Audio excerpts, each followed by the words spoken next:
away or attend to personal matters, please make a motion to recess.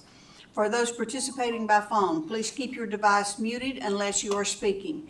When speaking, kindly state your name for the benefit of those viewing the live stream. Madam Clerk, please call the roll. Thank you, Madam Mayor. Councilmember Cottle. Here. Councilmember Graham. Here. Councilmember Schmidt. Here. Councilmember Crafton. Here. Councilmember Johnson. Here. Councilmember Rubio. Here. You do have a quorum. All members are with us in chambers, Madam Mayor. Thank you.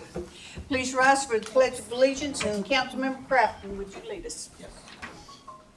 I pledge allegiance to the flag of the United States of America and to the republic for which it stands, one nation under God, indivisible, with liberty and justice for all. Thank you, Mayor. Thank you. The next item of business is approval of the agenda. Are there any proposed changes to the agenda? Seeing none, the agenda is approved as presented. We are now at persons to be heard, and seeing no one, I will close persons to be heard. And there's no unfinished business. We'll move directly to new business. Madam Clerk, please read the item by title. Thank you. Fiscal year 2027 Budget Development and Committee of the Whole.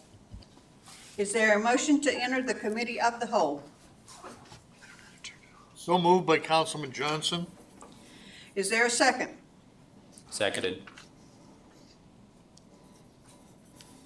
It's been moved by Councilmember Johnson and seconded by Councilmember Crafton to enter the Committee of the Whole. Is there objection to the motion? Hearing none, we are now in Committee of the Whole. The time is 6:02 p.m. And I guess I turn it over to Ted. Thank you.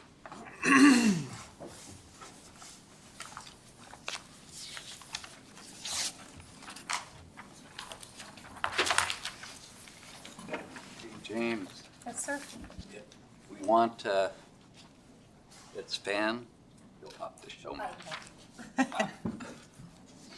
You're talking to a gray bearded person, council, that is not into AI or doing presentations. Okay, we love you anyway, Ted. So, and I have to warn you, it has been a while since I've been giving presentations to governmental bodies. So I appreciate the chance to be before you and discuss really what we're calling the budget kickoff. And our whole goal in this conversation with the council is to show you what we believe that we're going to want to show you and to ensure that there are no surprises for you, or if there's different directions of information you want to see, that we have that available as we go into the true budget hearings in May. So we want to completely have a transparent, collaborative process that everyone knows what's coming down the road and that there aren't any surprises, and that we can have a really good collaborative meetings in May where we're working together to provide the best services for the citizens as effectively and efficiently as we can. And so can I hit here, James, instead of the, oh, excuse me. That's okay. I believe. Ms. Newman. So really the first item that we wanted to go over, and I believe that we have sent this out, is our budget calendar. And as you see that December and January are pretty much really the overall starting to get the resources and the major costs that the budget's going to have. We're been going over our revenues. We've had pretty much we'll have that on the 28th to go over just the preliminary revenues, because I have a couple of things to let the council know as we go forward. If you do look, and we will have the presentation of our financials at the second meeting in February. We'll have those to the council next week. And in 25, you can see that there are three main revenue sources for the general fund currently. And that is sales tax, investments, and contracts for MACCOM Dispatch Center. Those are about approximately 90% of our total revenues.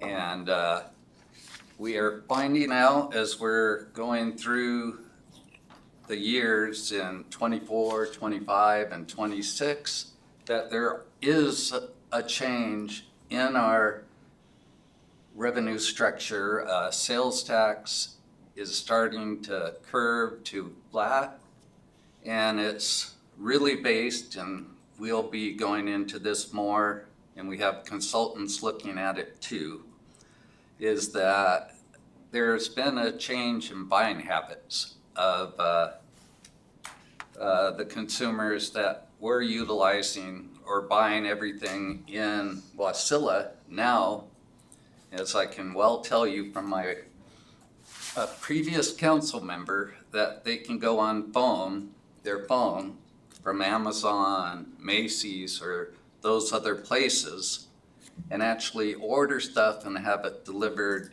to their residence. So if, for example, if someone outside the city now goes to Amazon instead of Walmart here in the town and have it delivered with one of those blue trucks, I see like 15 of those blue trucks going from Anchorage to the Matsu a day, I swear, that we don't capture sales tax on those purchases anymore because it's delivered outside of the city. So that is a change that's being looked at, and we believe that's part of the change in the overall structure of our sales tax. We did, through the council and the administration and AML, thankfully, we have captured now the percentage of the outside sales that are coming, that are from out of state into the city now. And that started in 2022, so there have been, changes completely in the mixture of sales tax. When I was the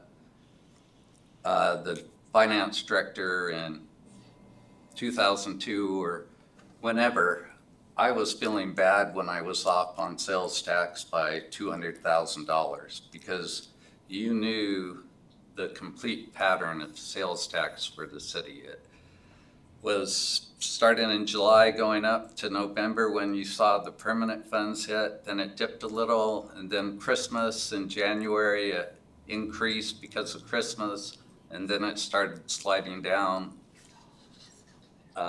again to summer and the tourist, and then started that cycle over. We are now seeing a different pattern, or starting to see a different pattern, and analyzing that. And we have through Crystal and planning, having McKinley, what's the last name? McKinley Research, or assisting us in building a financial model that we hope that we can utilize in the future to ensure that we are as close and have the best estimate for sales tax revenue for the city council as we allocate resources for services and programs. February is the part where the departments are really generating their portion of the budget. We still are using a zero-based budgeting process for the departments. Finance is the one that calculates the estimates for the personnel. And then the departments are the ones that take the line items below benefits and request through not the line item detail that the council really wants and utilizes, you know, where we break down the supplies, the services. So they're in their process of doing that and what they're needing in order to do that. So February is when we do that. Then March is sort of the administration getting their first look at the full total picture in conjunction with the department heads. By that time, we have a set revenue projection. And then in essence, that really becomes your constraint for doing your budget. You know what your outside sources are going to be. You know what your operating cost would be based on what the departments believe they need or do need, and then also capital needs. As you've seen, we have already started the CIP portion of this process too. We've started this in December and January, whereas in the past it would be pretty much in March. You'd almost wait until you saw what your operations are and then decide, well, how much do we have for capital? We are also looking at capital investment so that we believe we need, and we are doing it based on a priority type budgeting process, and I'm jumping ahead, but where we actually are doing an analysis of the capital investment needs by, the first one is life safety, then critical, needed for expansion, and quality of life. So there are different rankings. When we go through the capital section, I'll show you what so far that we have for the detailed sheets. Then May is when the real hard work starts for the council. We will introduce the budget on the 27th, and then we will go into of April, and then go into the departmental budget presentations, a budget hearing, budget deliberations for operations, and budget deliberations for CIP. And of course, any of those dates, you know, based on what the council believes that they need, can be changed, altered as we go forward in the whole budget process.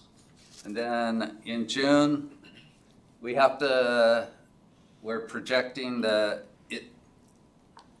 and there hasn't been a mill rate, but by June 8th that we have that in order to transfer or submit the information to the borough. I believe it's, what is it, the 15th, Jamie? Mm-hmm. That we have to have any mill rate, if there was a mill rate, sent to the borough so they can put it into their system and move forward. And then by the 22nd to adopt the 27 budget. And just, boy, again, excuse my, for what Councilmember Crafton has said before, once we get those informations, it's already in the system, we will tie everything out for the adopted budget on the expenditure side, and also ensure on the revenue side that everything's tied into the system. So we're ready to go on the first, and all the information is completely correct for the council based on what the council adopted. Madam Mayor. Sorry, since we're talking about calendar here, last year we had a very extensive budget process. If I recall correctly, we have to have our budget adopted by the 30th of June, I think is our technical, because our fiscal year is the 1st of July. So technically we have till the 30th of June. Is 2 months going to be enough time based on how it was last year? And I'd hope we don't have a repeat. But based on basically the schedule in front of us, we'll have 2 months. If I recall correctly, it took a little bit longer than that last time. Go ahead. Through the chair to the council, if you look at this schedule, right now, there's introduction, one public hearing, not two dates of deliberation. So if more meetings are needed, we've got to keep that in mind in balancing them, where in prior years, we stacked meetings and canceled them. But I really hope with the, if I may, just be at liberty, this new process, council will be more engaged from the onset, so the back end maybe can go a little faster. But of course, we won't know that, but keep that in mind as we go. You know, we'll certainly work with the administration if the council feels more meetings are needed. And we are spacing the meetings in May. If we needed more meetings, we could have more meetings, Councilmember Crafton. And we could have meetings in June too. I mean, we have till the 30th of June to adopt the actual budget. So there are 2 months that we can utilize for the council. Because again, even if the council was going to say that they wanted a mill rate, and I'm definitely not proposing that, so, but that's the only thing that has to be done by the 15th of June. We will have all the information into the system ready to go no matter when the council does their final adoption, because everything will be in Noveline on the revenue side and expenditure side for management moving forward. It's just the time of when it's actually adopted, and you have till the 30th. If I could continue, Mayor. So to just make sure I'm understanding this correctly, is on the 27th of April at a regular meeting, we're gonna have the introduction of the budget. Basically, it's the public, hey, this is when it's being introduced. That Saturday is when we're gonna do the budget presentation, which normally we used to do over a 2-day period during the week. So we wanna do a 1-day Saturday. The 11th of May is going to be our hearing, where we'll take public comment. And then on the 18th, we'll do a special meeting for, basically, we're specifically on the operations side of the budget, which I think we usually took 2 days for that portion of it. And then on the 27th, another special meeting specifically to the CIP. And then at the regular meeting of the 8th, so on the 11th, we'll postpone most likely, and then on the 8th of June would be the intention where we'd adopt it. The 22nd, that's right. We'd adopt specifically the mill rate like what we did last year, where we said, hey, we're just gonna keep the 0 mill rate, but we're not done with the rest of the budget, so we're gonna continue deliberating it moving forward. That's what we did. We ended up doing last year just because we were on crunch time at that point. Am I understanding that timeline correctly?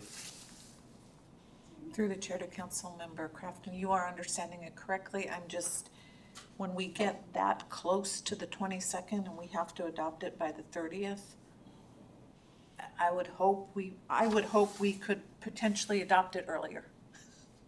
I agree, and I remember too, part of the issue we ran into last year was the noticing of meetings. That was really the big issue here is, again, I'm always on the side of, I'd rather put the meeting on the calendar and then have to cancel it than scramble at figuring out how we're gonna have a meeting because we need more time, you know? And if I recall, like, the 27th, I know we try and keep our meetings to 3 hours. We all kind of start losing it after 3 hours at 9 o'clock at night. CIP usually takes a lot longer than 3 hours, if I recall correctly. It took us 2 or 3 meetings to get through CIP. Maybe this year's budget's gonna be a little bit smaller. But I mean, looking at just those two, I would almost think we'd need another meeting for both of those. Again, I'd rather have the second day and not need it than get to it and go, man, we're in the middle of this, have to stop and then shift the entire timeline. That's just my thought on this. I mean, we can continue it later conversation, but that's what I'm looking at right now.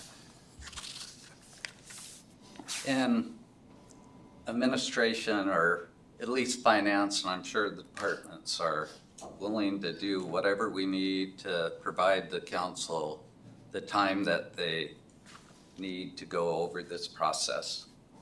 And again, the departmental, and we'll go over one of those in this process, is to give you the information so that we can come back to you as you have more information or questions in the full budget deliberation cycle.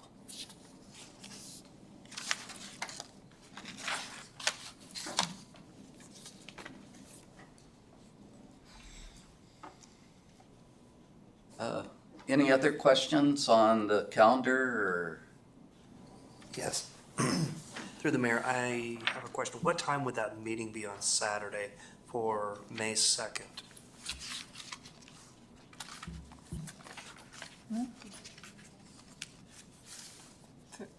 Madam Mayor asked me through the chair to Madam Mayor, I don't think we've set a time, but I'm at 9, maybe 10 o'clock, 9, 10 o'clock.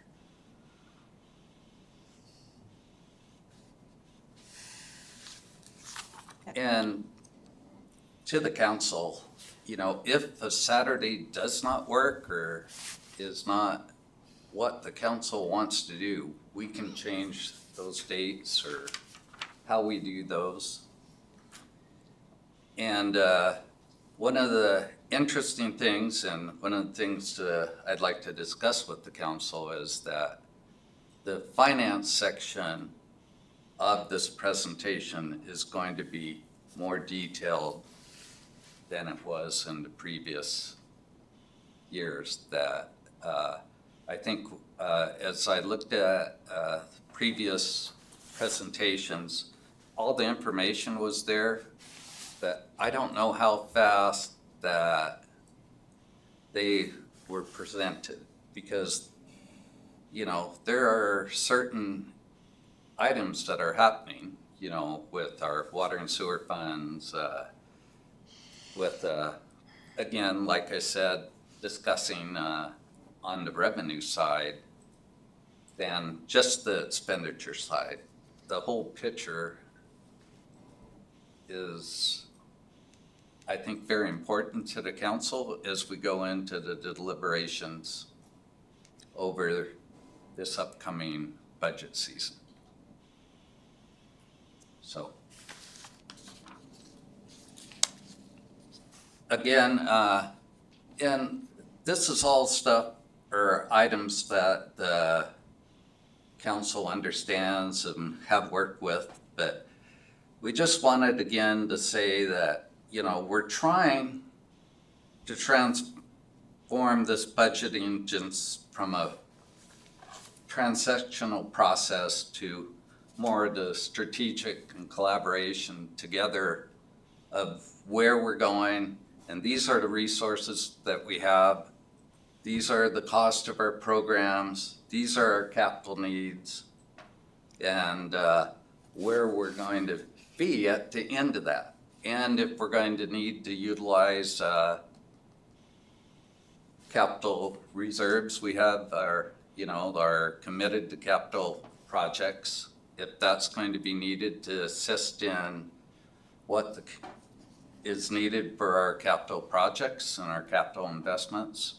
So again, we are trying to focus on ensuring that as we go through this process, that administration is working with the council to ensure that we're aligning the resources to what the actual priorities are of the council as we go through this budgeting process.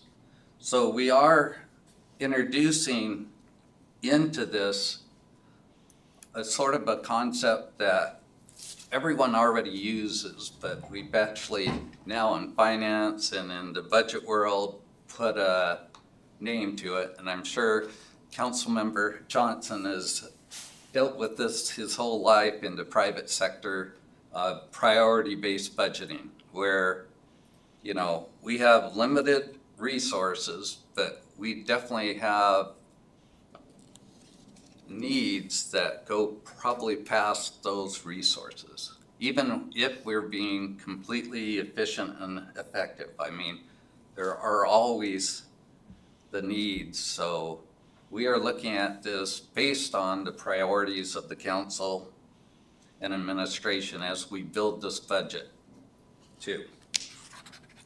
And then again, everyone has seen probably, excuse me, this sort of type of income statement in essence. You have your ongoing revenue, which is our annual tax revenues, fees and charges for services, ongoing intergovernmental support, and other operating revenues. And again, as we look at that, 32 to 33 million of our $36 million revenues last year were the three components I talked about, were sales tax, investment earnings, and contracts and grants for dispatch services. So that part we're going to really look at. And again, there are challenges with both the investments and sales tax, and we are going to utilize our experts to assist us. We're going to have our financial advisors in a room with us going through what we believe are going to be our investment earnings, which the challenge to that is that that's not always controlled by us because, for example, $25 million of our funds are kept in our AMLET account with AML and those investments. And that rate is based on the lower floor of the federal interest rate. So, you know, how President Trump and the Federal Reserve Board are working together and what happens if they bring down the rates, that also brings down our investment returns. So we're going to get in a room and hopefully our advisors can help us. Of course, every time I ask an investment advisor that way, what's going to be the rate of return or the interest rate next year, they always tell me that if I knew that, I wouldn't be here. And that's the challenge you have with your investment earnings. You have to be conservative, but again, a philosophy of mine, and you know, the council really needs to tell me if that's not the philosophy that they want to use, is that we're conservative, but we're not ultra conservative. I'm not going to put down that we're only going to have $400,000 of investment earnings when I know it should be in the 2 to 3 million range. We do have a healthy fund balance that allows us to be as accurate as we can in order that the policymakers have the decision making of how to allocate resources.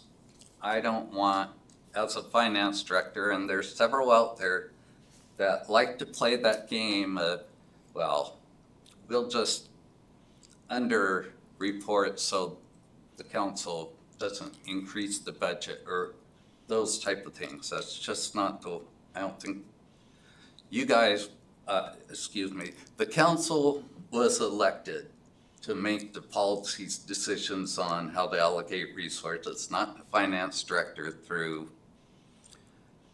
a very ultra-conservative revenue projections. Then on the, of course, then it's less the operating expenditures, which is employee compensation, other annual operating costs, and now the contributions to capital, other funds, debt service, and our investment needs equals what our fund balance or net position would be. And as we go through this process, if we believe based on what the council's goals and priorities are, that we need to utilize a portion of fund balance to meet those needs, that it will be communicated right up front, you know, the bottom line, and that it's the council's decision on whether or not we utilize a portion of that committed to capital investment this year. Madam Mayor, Yes. I have a question. Wouldn't the prudent strategy be to have as a budget goal a net zero at the bottom lines, that we're not using structural, or we're not creating surplus, and we're not planning on using unrestricted funds, but that the two, from the top two lines basically balance out to $0? Wouldn't that be the best approach? It would be the best approach, but again, and that is what could be a policy of the council. But again, we now have approximately $38 million over our fund stability. We keep $17 million in reserve at all times, which is the 60% that I think was probably put in at the start when, I'm not sure, Councilmember Graham, when you were there at the start, that we used to have 50 to 60% that we would keep, and then the council raised it that we were going to keep in the general fund 60% of operations as a fund stability. We used to keep around 14 million, and I'll be bringing a draft board to the council in committed for capital needs in the past. And based on 2022, the pandemic and those items, that has increased to over 38 million. So I think as long as we say that it's a planned use of investment in what we need, for example, if the council wants to invest in more parks or in, like we did, the paving for the, for the Menard Center parking lot, that those are specific identified uses of the funds committed to capital projects. So I agree, Councilmember Johnson, that you definitely don't want your operating expenditures, you dipping into your reserves for your operating expenditures, but if you have planned investments that you want to make for capital projects such as things for the Menard Center or other items, that you can utilize it as long as it's planned. So I do definitely agree, and we do have a policy that says the council or administration will not finance operating expenditures with one-time revenues. And that's that policy. I can tell you, based on where we're at in our expenditures versus revenues, that you would have maybe $1 million to $1.5 million right now for capital program based on where we're at, unless the council really wanted to take a very strong cut to operations. Follow-on question.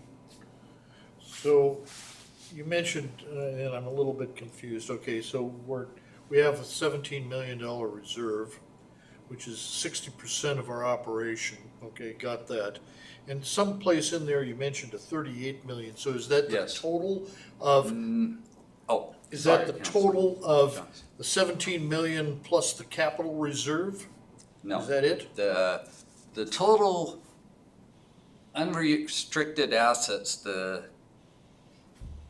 and this is an interesting fund accounting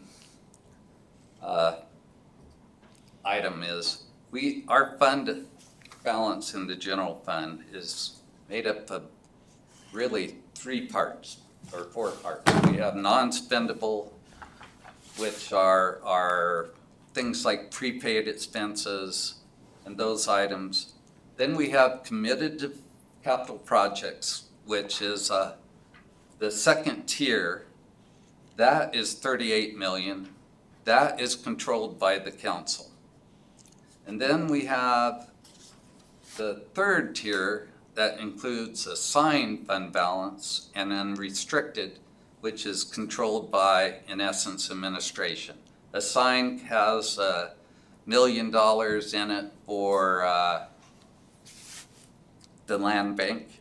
Our land bank has approximately 300,000 for encumbrances from the current year moving forward, and then 17 million for unrestricted fund stabilization. So the total fund balance would be about 58 million right now. And that includes the 38 million that's controlled through the council committing that, which is the second strongest part of the fund balance. And then we have the unrestricted fund balance, which is our fund stabilization of 17 million.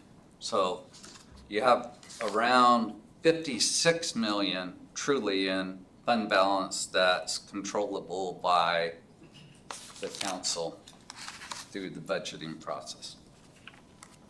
So, yeah, that's what is our cash assets essentially at the current time. Right. Okay.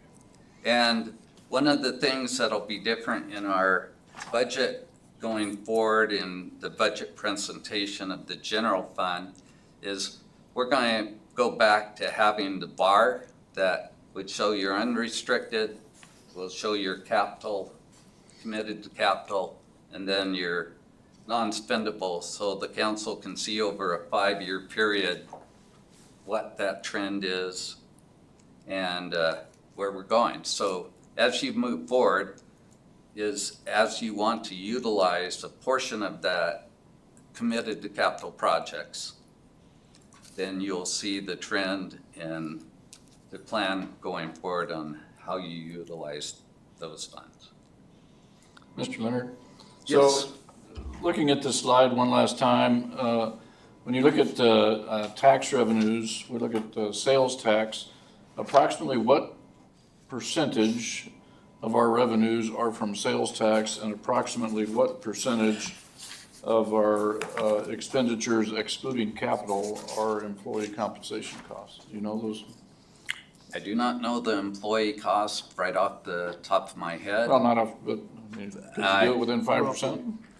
I would say, I hate to say it, if I could get on, can I get into the CIP or into the, Yeah, let me say something. but, This presentation, what he's doing is laying out the way that the budget's gonna be presented and everything. And next meeting is when you start digging into the nuts and bolts. But I can tell you the breakdown, Councilmember Graham, on the revenue side. I did look at that. If I go to my scratches, is 70% of the general fund revenue is sales tax, and approximately 11% is investments and 11% is contracts. I'd take a hit, but I'd say 70% is also personnel costs, which probably I'll have a pie on my face when I go back and look at the FY26 budget that we have that we'll have to the council too, the final Thank you. version. But, and I can even tomorrow, Councilmember Graham, if you would like me to give that information to you. I was can just trying to get a send you point across that sales tax roughly pays for employees. That's- Pretty much, yes, that I would agree with you. Just off the top of my head. Thank you. Is there any more information? And council, if I'm going way too slow or not going fast enough, or just giving you information you already know, please let me know and I'll change it. Because as you probably know, I'm probably I used to be at the point in time a GFOA, Distinguished Budget Reviewer, so budget is what I like. Well, I like everything about the city, but budgets are probably my specialty in the finance area. So just again, quickly, as we go through, and I think we've already went through this process, is that, the three components that we're going to look at is budget estimates and assumptions. We are going to, as we develop the budget book and provide the information to the council, we will have a section on budget assumptions and estimates. Because I think that's important for everyone to know that we are projecting a 3% inflationary factor going into next year. And estimates, we'll have a report to the council from our consultants on our sales tax estimates by the end of March. March 26th. And again, we'll have even more clear, concrete estimates on investments and the other components for the revenues and expenditures. And one thing that I'd like to let the council know, and a change that I'm going to have, and please tell me if this would be helpful, is that if you look at our 26 budget and 25 and probably mainly 24 too, that all we really had in the budget were pies that, which are very important so you can see the components of each cost or department's cost, but we really didn't have trend graphs, bars, and line graphs that can show the council the trends of how our expenditures have gone up over the last 5 years. And another thing, as we go through expenditures, I'd like to add one more column in. And again, this is where the conversation with the council comes in, is I want 3 years of actual for the council plus the amended and the proposed, so that the council can see again the trend of where expenditures are gone, and also be able to ask administration and the department heads why the slope is one way or a different way. as we go forward. And again, it's just so that, and like I said, the same thing on the actual fund balances too. So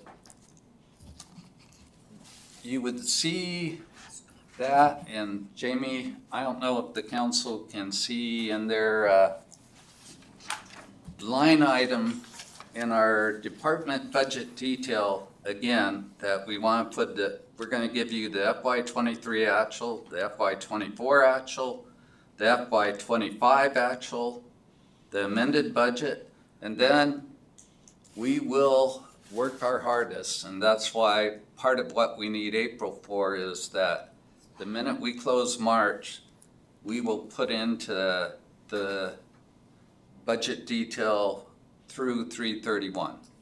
So, and I know that was a request from the council last year, I understand, to let you be able to see actually where we are as we really go into the May information.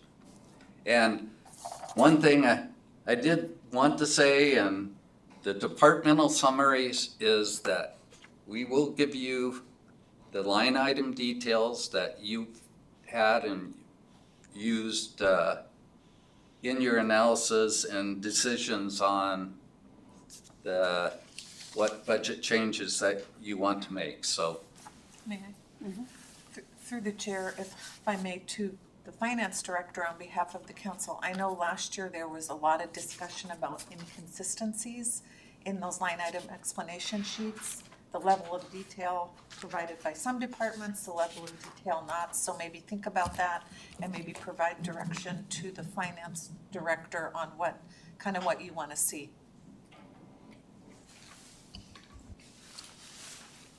definitely, that would be very helpful. And for the department heads too, as they go through this process.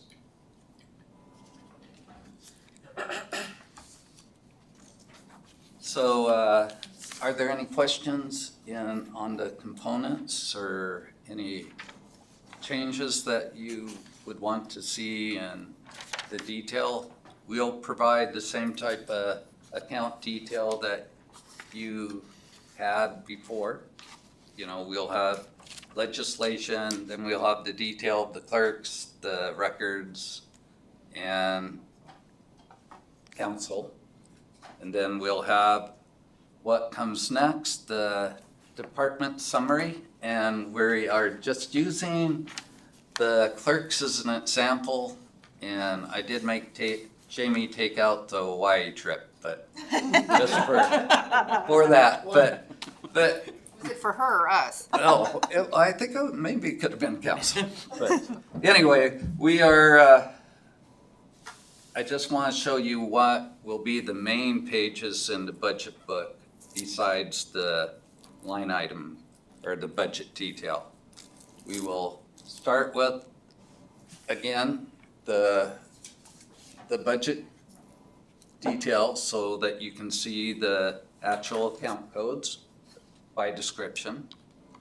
Then the second page will be the information, the mission, the program, the personnel, the department statistics, so you can see the workload indicators.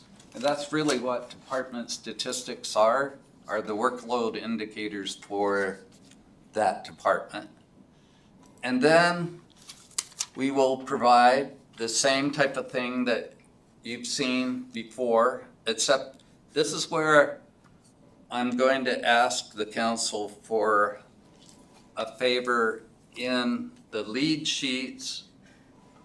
I would rather not keep the actual, the 331 actual, because I'm running out of rows.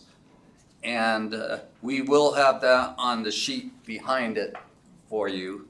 But this shows you, again, because I think that 3 years of actual was what was the rule of thumb in the day that you could see. And it does show you the trends. It shows you the date change from FY27 to the amended budget, and it shows you the percentage differences like you have. And then the second part, and the one thing that'll change is that we are going to put the sources portion in the enterprise fund too. Whereas in the past, well, first go through, anyway, as you look at the departments for clerk's office, it's showing that all of their funding is coming from the general fund. The general unrestricted funds are being used for that, and it's an increase of 6.13%, which will match the one up above. And we'll provide that information. Then the next page is the departmental summary other sections. And this is where I'm looking at adding more of a new section so that we'll actually have 4 pages for a department summary generally. And what I'm wanting to do and ask if this is going to be valuable to the council is I'm going to take off my glasses here, to have more graphs in this. Whereas, again, last year you only saw a pie graph of the expenditures for FY27. What I thought it would be interesting for the council is that so they could see, as Councilmember Graham was saying, how much was the percent or for personnel in 24, 23, 24, 25, 26, so you can see how it changed as we've gone through those 5-year time period. And then also maybe even have a line item graph for those items too, so that you can see a slope. But again, I think more graphs would assist in looking at the overall picture of the department before you start looking at the granular line item details. And hopefully, if we're doing a good job communication, we won't have, as the Councilmember Crafton said, as many entries or budget changes if we're communicating through this whole process and showing how we're utilizing or how the allocation of resources are being done for every department. Madam Mayor? Yes. Thank you, Mayor. I mean, I do really like the idea of the graphs. I think sometimes it's a visual representation that's easier to read than looking at, the percentages when they go down the side. I'm trying to find the other page there. When you're looking at this one here, I mean, you could see it here, but I think the graphs give you the whole picture and then the trend. I would be curious if it's possible on the graph side of it, if you're able to go back a little bit further than just what you're putting in here. So that way we have a little bit more history of the trend, but on those this page here, I get, there's only so much, page is only so wide. And so you can only put so much on there. So I personally do really like the idea of the graphs. The only other comment I was gonna make, you asked about the detail, and maybe we'll get to it later, but the detail page where it breaks down the account, it takes the account and then further breaks down what's inside that specific line item there. Is there a way to put last year's in that detail? Because I remember Stu was the first one I saw it do it, but we all end up bringing our last year's budget book, and so we're sitting here with both budget books trying to compare even the breakdown of those accounts so we can go, okay, this one is a new line item inside this account, this one changed it. Because This only gives us the overall picture of that account. And unless you have a second budget book from previous years, you don't know what's really changed sometimes. So if that's possible, Oh, you bet. I would love to see that breakdown on the detail page. Just, I mean, there's only so much runway on the width of a page, so 1 year would be great. I'd love more, but if you can only squeeze 1 year in there, that'd be great. We can put a second page that says FY26 line item detail right behind the FY27 line item detail. Is that? I think what, I'd prefer it next to it, so if that's possible. So it would, I'm not where the sure. numbers are right there, if, just like you have the columns here where it says actual, Oh, you bet. on the I- detail, there'd be just another column, and all it is the numbers. So that way, if we see that there's a new line item, obviously, there's not gonna be a last year. That makes sense. I wish I had my budget book and I can show you exactly what I'm talking Oh, about. I know what you're talking Yeah. about. I'm not sure If if we there's can room. do that. Well, one, if there's room, and those pages are hardwired, they're pivot tables. Yeah, So if not, I understand. I mean, Chair, it's my understanding those are very labor intensive. And then I think those are called the line item explanation sheets, not detail. Yeah. The line item explanation. And truly, last year, the frustration that I remember was the inconsistency in how they were developed. That took a lot, if, to be frank, a lot of discussion. So anyway, we can provide that information, I'm just not sure, and I could check with the people that are smarter than me that putting another column, the only trouble I would see is that, you know, if there's different items within that breakdown, then you're gonna have to put a space and then put those in, and then they could be in FY26, but not FY27, so I'm not, understand. I mean, again, if Yeah. it's too hard to put a column next to it, I think just for our sake of reading, it makes it easier, but I understand if it has to be the next page. It's easier than us sitting here with two books, trying No, to and match I things agree. up We can- constantly. definitely do a second page so that you can actually, if you want to, say, well, what was in 26? But we can see what we can do to squeeze everything into one page. And again, I'm just not sure how you can combine pivot tables into one page, but we can check to verify that. Thank you.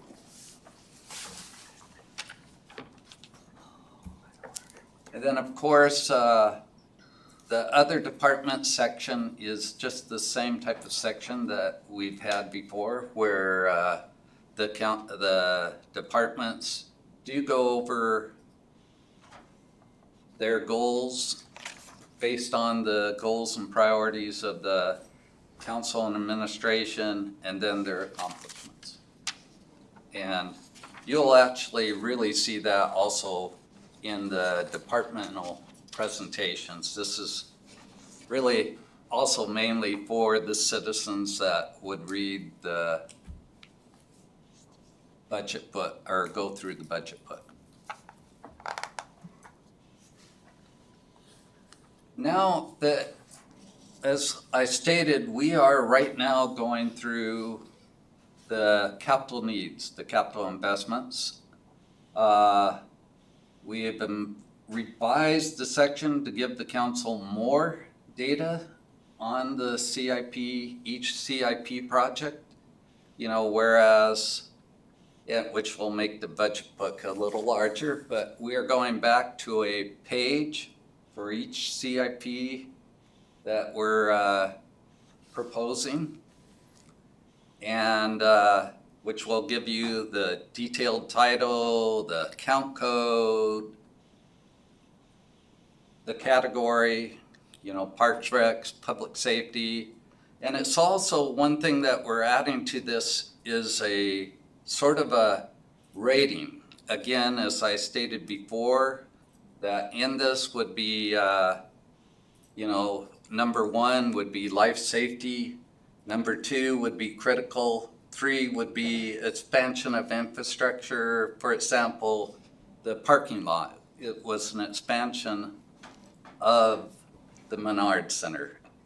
Well, my wife would say it was critical because she couldn't get in one day, but that's beside the point. But again, and then investment into the future, economic development type of investment. So we are putting that together.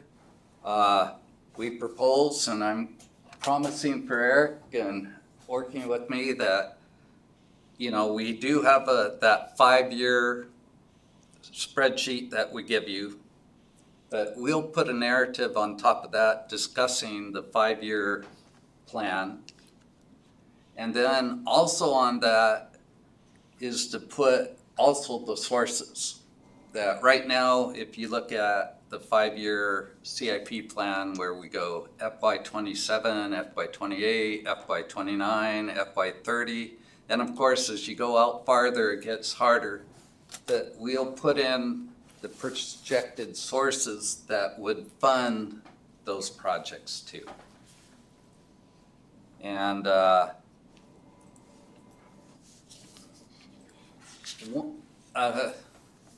question I have for the council, and I can tell you that finance has been, and public works has been racking their brain on how to ensure that our construction season, Eric, and please, this is coming to you, not me, because I don't understand it, starts in May and goes through October. So we are going to request, and looking at direction from the council, is having sort of like the state does, having a supplementary budget this year for roads and certain projects, that so we can have those out on the street by May. So if we have a process where we go through and the council states that we could do $1 million worth of roads during this time period, giving the council the time enough to make the decisions, then that, if we have that done by March, we can have the RFPs out the door in April and actually have construction starting in May. Our problem always has been, as we go through this process, that June 30th, we have the main budget adopted. Then we're having this clash of trying to get 30 or 40 RFPs out, and it really is a challenge for all departments, public works, finance, and even some of the other departments on this construction season. And if we could spread the construction season out a little more, especially starting out this year, then we take the workload from all being in July and we can spread it through April through June.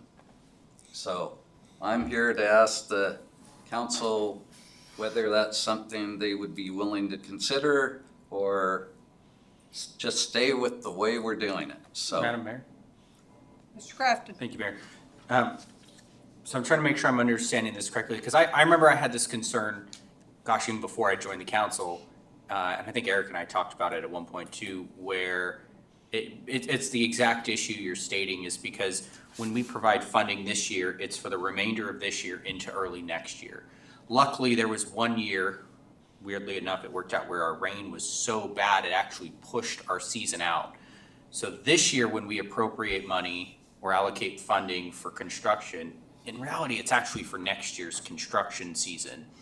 But if I recall correctly, because we can't bind future councils in essence, we can't really fund beyond the 30th of June, 2027, in essence.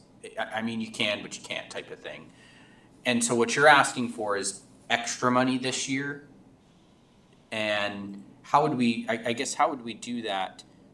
we can't allocate funding beyond June 30th. Because I actually recently, just as a side note, talked with some other directors back at the Christmas party about this type of issue with other things that are happening as well. So I mean, I'm very interested. I'm just trying to understand how this works entirely.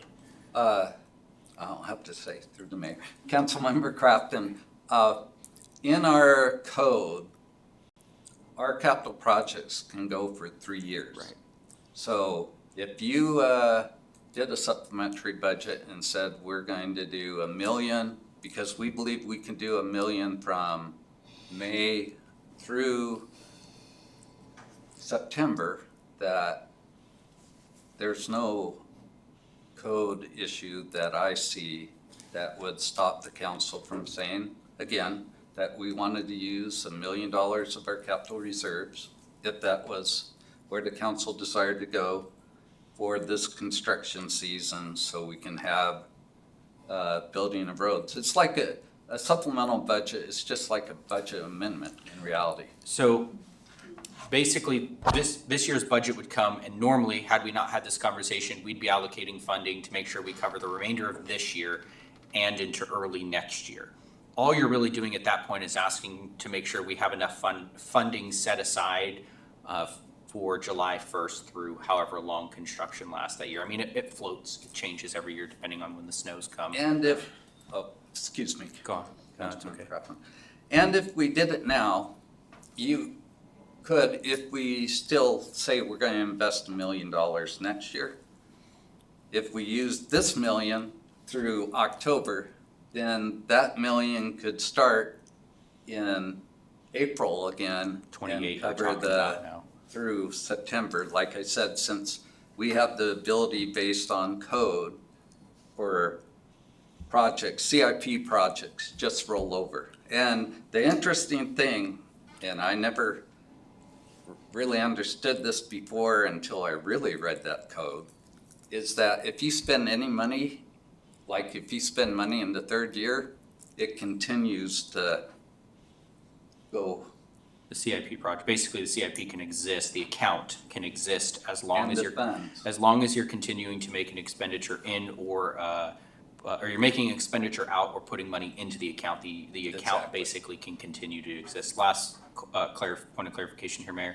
So this is really just a one-time thing, because this year, essentially, we're gonna make the allocation for next year, fall of 2027, late summer, fall 2027. Next year, when we do fiscal year 2028's budget, at that point, all we're really doing is budgeting for 2028. Right. At that point, because technically, we've already allocated funding through the calendar And we construction can, year 2027. Adjust the FY27 budget to ensure that it's for that period. But again, what we're trying to do is again, hit that construction period. Right. With the full amount of $1 million or whatever the council believes it should utilize. And there may be other projects, and it'd be up to Eric to talk to the council, for example, roof or some other items that we haven't done. But it's mainly roads. Roads are the main reason why you want to do that. They're the main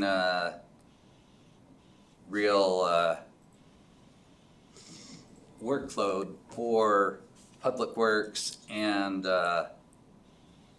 finance to get on the street as quickly as possible for that section of the year. So, I mean, I love this idea because essentially what it does for us is it guarantees that we'll never miss a paving season or start a paving season late. So I like this idea. Thank you, Mayor. Kathy? Madam Mayor, Ted, I really like the idea of doing a supplemental budget. It's basically a budgeted, amendment, budget adjustments. I think because we won't have our departments at such a crunch, trying to meet deadlines with construction season, which we know some years is a lot shorter than others, depending on how things go. I think it will, in the long run, make for more efficient departments because they won't be under those time crunches.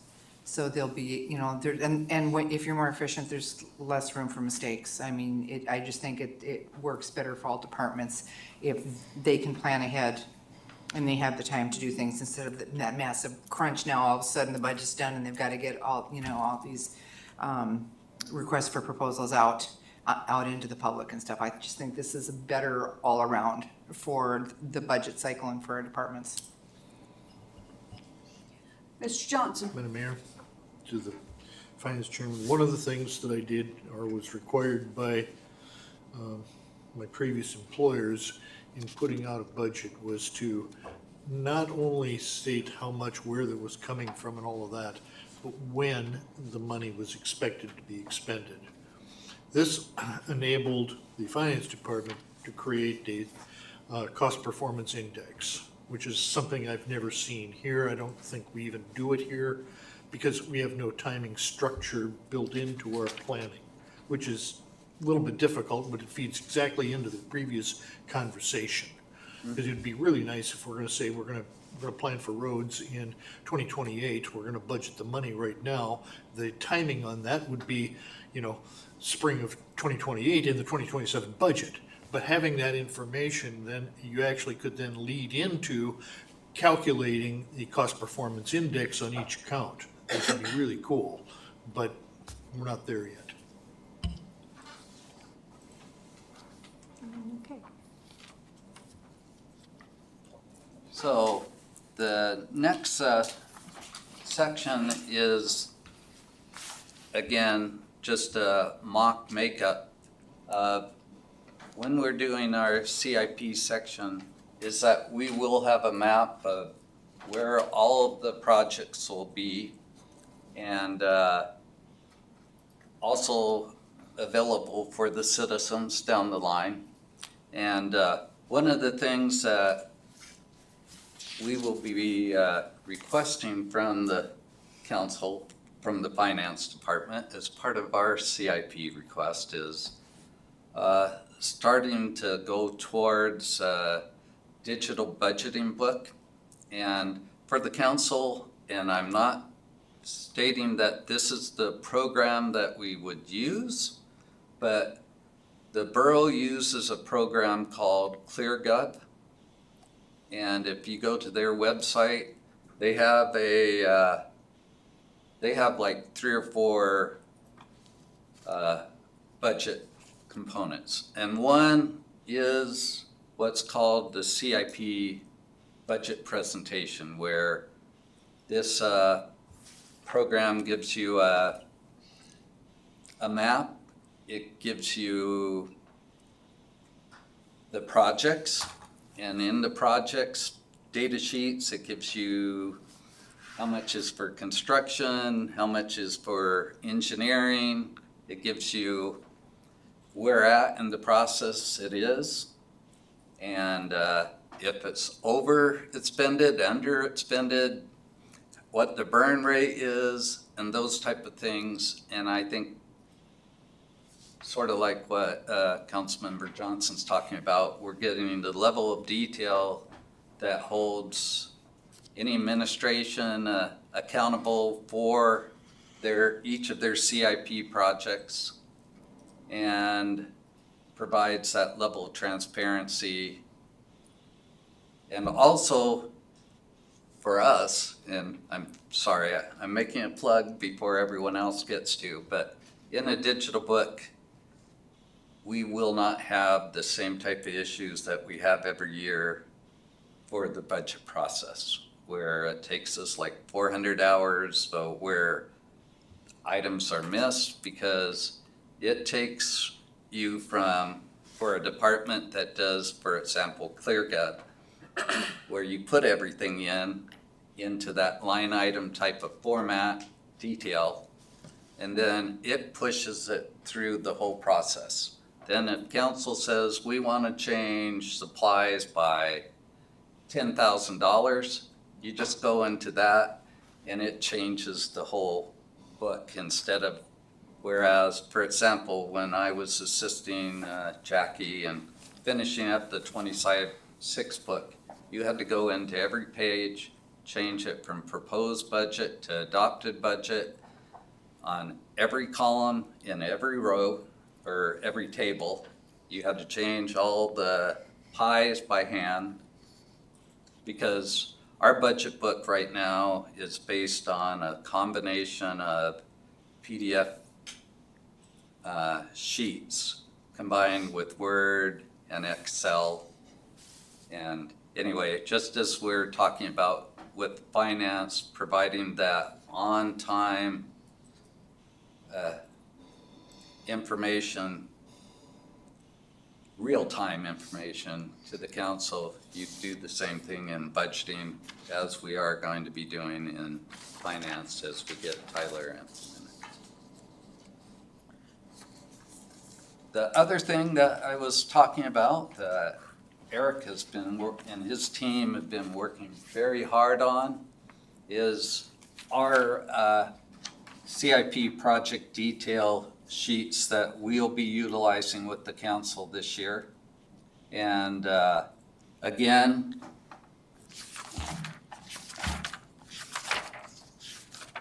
it'll show the department, it'll show the category type, the fund utilization type, existing funding, and it gives the account code for anyone who loves to go through our financial reports and look at that. It'll give the funding request for 27 if there's going to be it continues. For example, as you would look at the sewer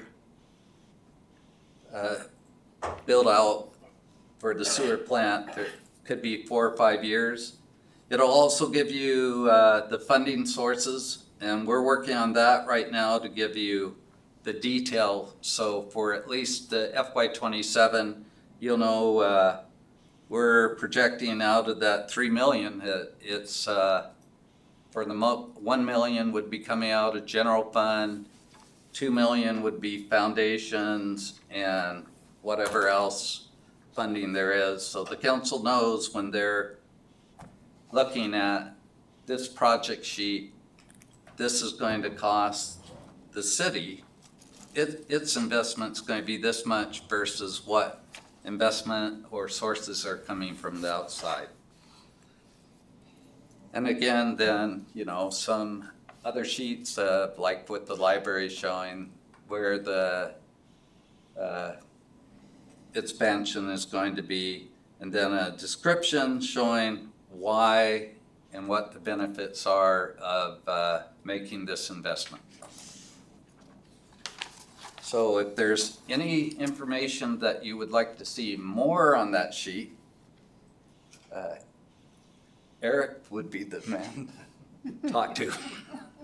But I can help too. But anyway, we're proud of being able to start providing more information for the council on the CIPs. I think as we went through the CIP process last year, and I wasn't here for the full, all of the hearings, you know, having more of a clear, concise of what each project is and what funding we already have for the project would answer a lot of the questions and concerns that the council had last year, where we were saying, well, I thought we had monies in there for that. We'll definitely be able to ensure that, like I said, the other thing, of course, is the previous appropriation and how much money is left of that previous appropriation for the project.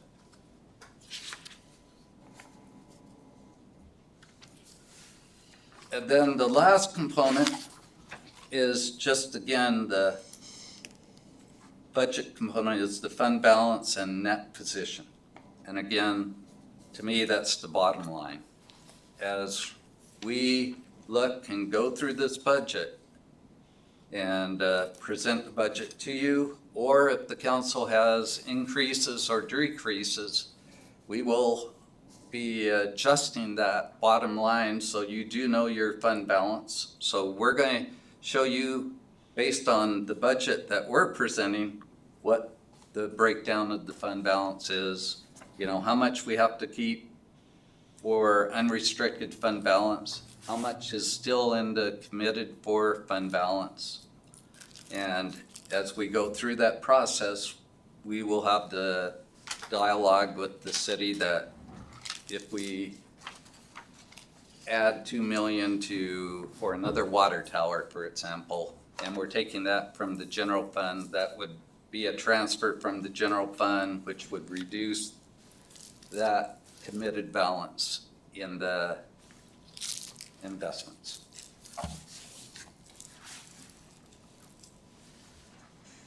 So now here comes and I'm sure the council will have a discussion with me on a couple recommendations that I believe that would make the budget book more efficient and effective, and actually help the council as they're analyzing different sections of the budget. And the first recommendation is that I believe that we should move the MACCOM Dispatch Center out of the general fund into a special revenue fund, sort of like with what we do with the youth court. Sorry if I wave my hands, I can grab my knees, but the reason why is that, for example, just like the youth court, we are providing services to more than just directly the city of Wasilla. Those contracts and other revenues in the general fund are dedicated revenue for providing services to the state, to the borough, to Houston, some for Palmer. So if you look at, I put a graph, and I really appreciate finance being able to do this so quickly, of how it looks, that I think taking it out of the general fund does a couple very beneficial things for the council and for the citizens. Is that, again, for example, the budget is about 7.3 million for dispatch. Out of that, approximately 3.5 to 4 million is revenues, about 50 to 60% of the operations. So as we analyze the dispatch center in a special revenue fund, it's not where dispatch center in the general fund is down in the public safety section, and then the revenues are just part of the revenues of the general fund.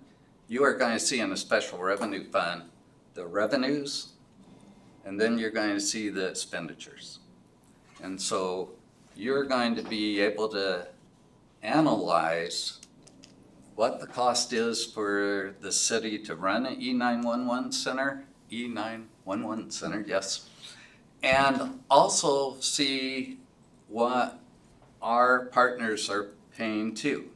And as you go through the budget, you can have the E911 director, Lori, up here to explain, those components, how it's going to work. And it's the talk that the mayor's always talking about is, this is in essence a regional 911 center, and we can actually see the components of the cost and the components of how those costs are funded. So that is my first recommendation, and I'd probably take any questions first before we go on to the second one. And I really, again, I did check with the auditor, and they're fine with it since, again, the dedicated revenues are a major funding of that expenditure, that having it as a special revenue fund would work. It doesn't have to be. Again, this is just a recommendation from me to the council, and again, I think it sort of, the other thing that I believe it allows is you to see the true cost of public safety for Wasilla. Because when you throw that into it, unless you're looking at revenues too and subtracting revenues from the public safety expenditures in the general fund, you're not seeing the true cost of public safety. Madam Mayor. Ted, I really like this idea because I think it gives us a clearer picture. And which, I mean, knowledge is power. And having this type of comparisons and being able to look at this and see that really clear picture gives us the tools for decision-making down the road. So I'm totally in favor of doing that. Ted, I like the idea. I think it works really well. It's the implementation, you know, if you decide to move forward with that presentation, I would like you to look back a year so that we have some sort of historical or trending data that we can look at instead of just starting from ground zero and moving forward. And Councilmember Graham, I was thinking of that, and, you know, since it's our budget book, I would probably put a note in any of the funds and do the same thing so you could see the general fund, or maybe have a second page so you could see the general fund for the last 3 years also without that and with the transfer. And exactly, you need to see, because it's no good unless you put that trend information in there.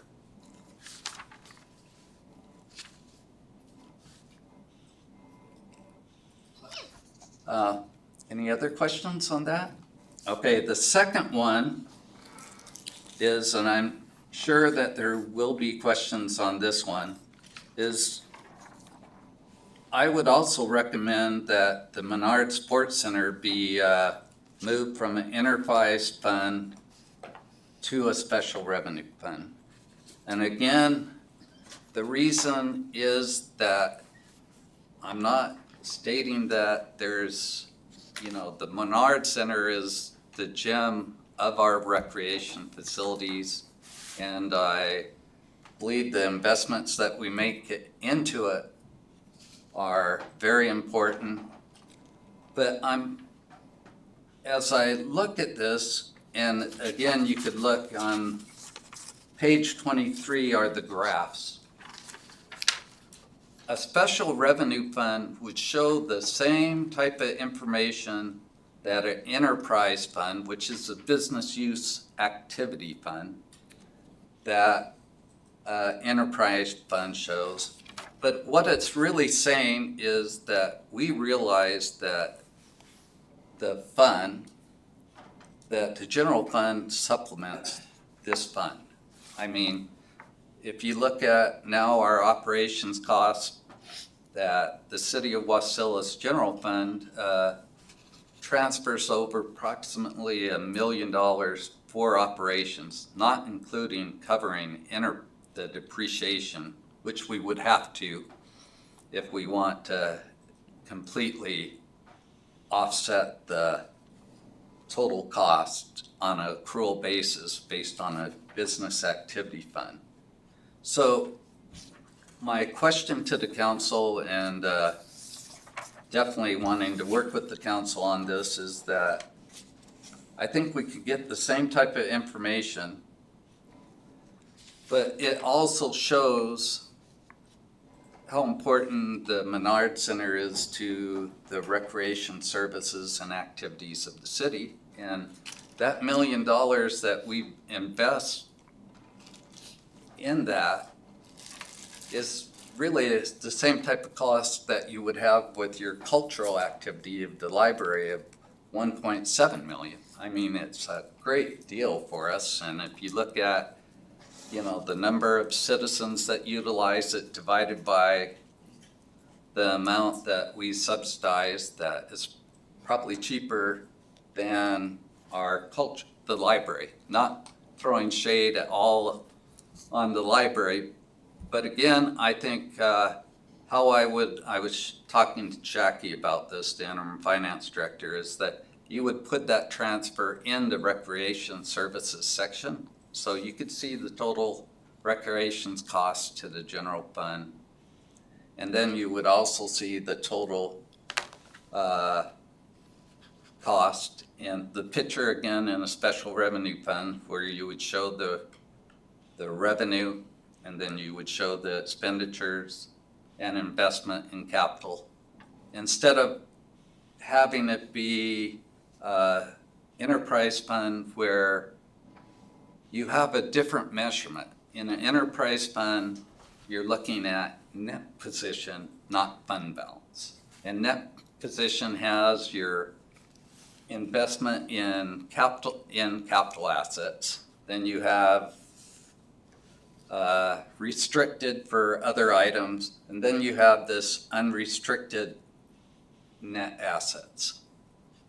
Now, the only item, and we would have to really be conscious, like we are with our other buildings, is we have to realize that we need to have monies to replace the items that we have in that building as we go forward.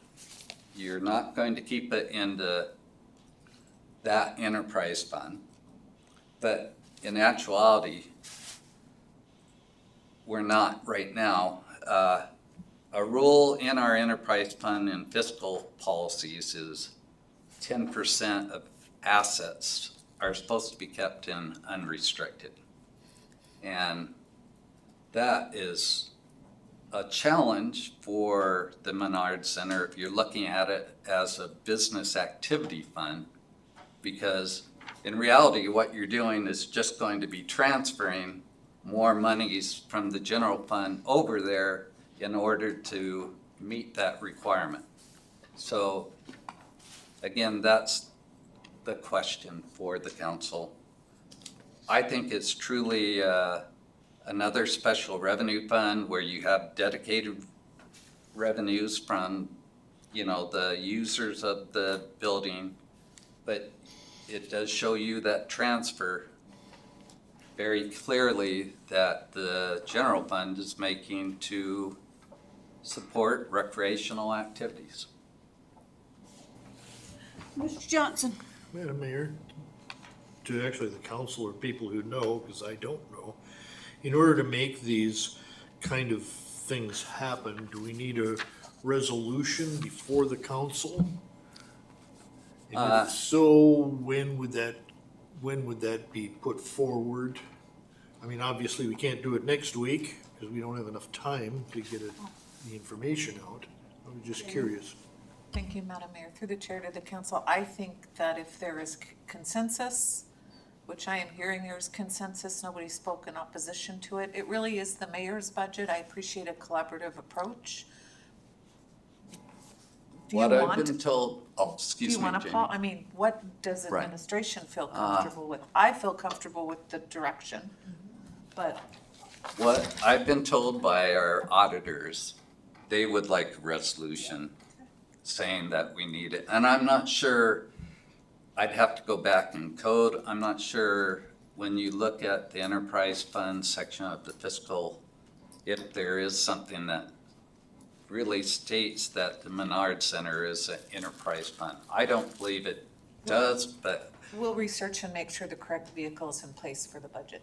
the auditors have definitely said, we're just not going to listen to you. We want to know the intent from the council to make those type of changes, because it will be a cost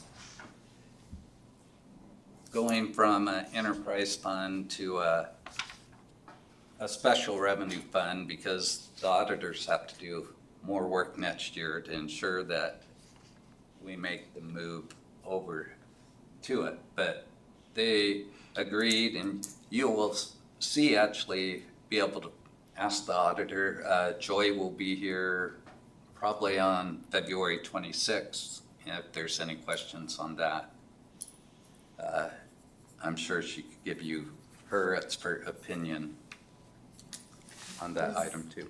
Through the chair, is the administration available? You could bring a resolution forward on the 26th. Oh, okay. Yes, absolutely. Madam Mayor? Yes. Ted, if we move the Menard Center into a special revenue fund, will the sales tax that's generated from the Menard Center also be moved to that fund, or will that still go into the general fund? Well, and that's one of the, always the, we justified the Menard Center in the day, and I can't remember how much is, to me, that's one of the reasons why you put it into a special revenue fund, because it's part of the governmental funds, which is the general fund and special revenue funds. The Menard Center brings and generates a lot of sales tax for the city through its events. I mean, like, you hear the stories of there's no pizzas at all within the city for a 5-day period when the wrestling tournament's going on. All the hotels are booked and all of that. So to me, that's another reason.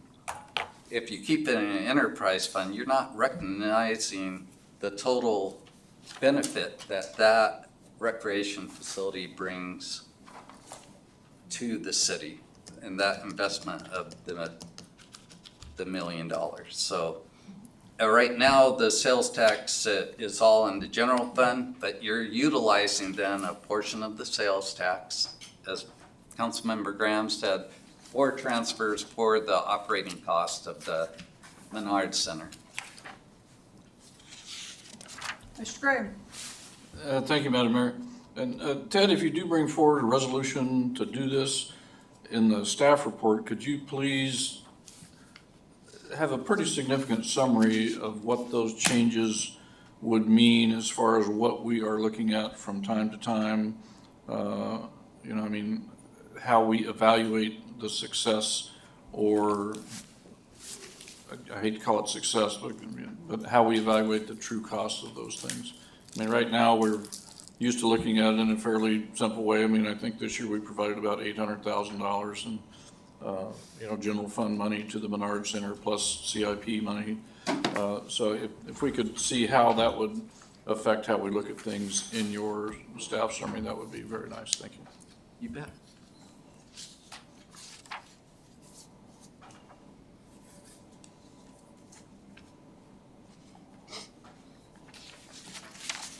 Okay, thank you, Council.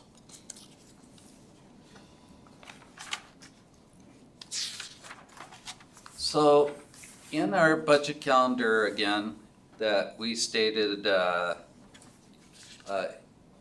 early May that we are going to have our, again, our departmental presentations.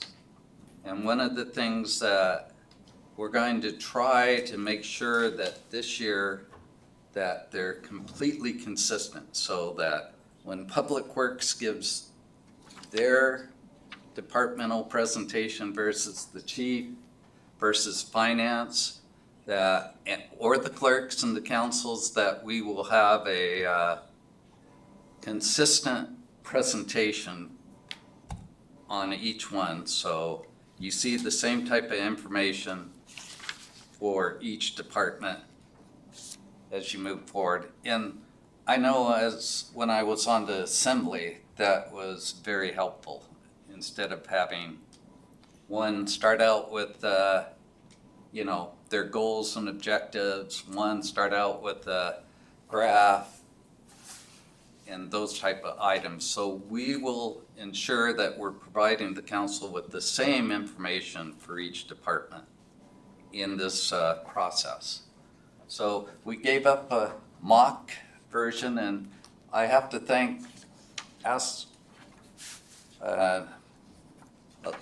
state that Jamie helped me out big time on this whole PowerPoint, and I really appreciate the collaboration that we were able to.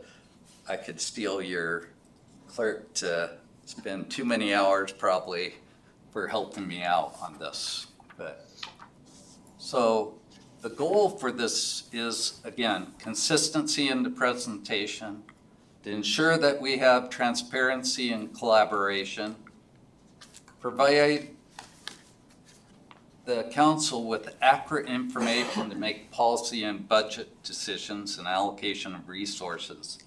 They ensure that each department has the chance to discuss with the council the significant budget issues that they are facing. And also be able to allow the department to tell the council what their accomplishments have been, and then what their goals are based on the priorities, the goals and priorities that the council set in February, so that we can assure that we're in alignment with the council as we're moving forward through the budget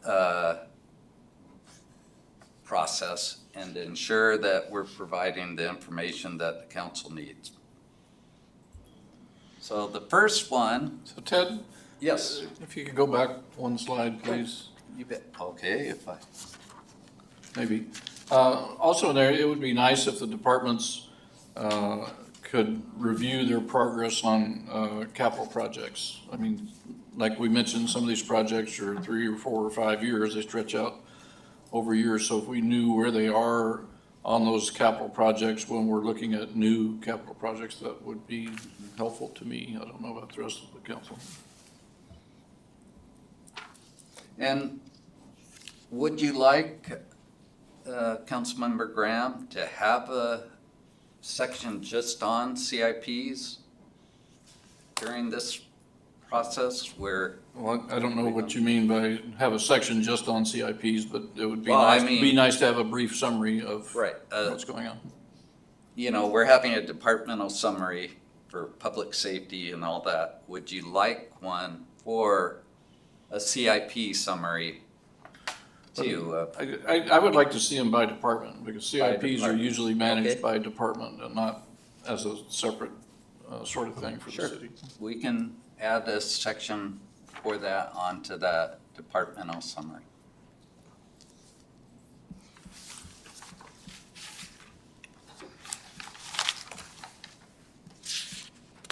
Madam Mayor, Mr. Kraft? thank you. Mr. Graham, so are you talking about during this, in the summary before the department's budget, putting additional details in there about the CIPs? Is that what I heard correctly? Essentially, if we look at the second to last bullet there, provide council with information on department accomplishments for 2026. Hopefully that would include what progress they've made on CIPs, which were funded. Okay. We definitely can make sure. That clarifies, yeah. I like that idea too. Okay. And that's what the kickoff is for, is to make sure that we're providing the information that council wants and needs for making the decisions. So, thank you. So, anyway, the first page will be for a graph, as we're looking at, for example, total expenditures for the Clerk's Records Council. It's a bar graph that's going to show the different percentages, and as you can see, the slope of the expenditures. And then we're also putting on to that, and it'll be different colors, also the FTEs for the departments over that 5-year period too. So that the council can have a sort of a picture of their expenditures and their FTEs. And so again, just a brief summary so everyone could know and be able to ask, you know, why you have this type of slope or it's flat.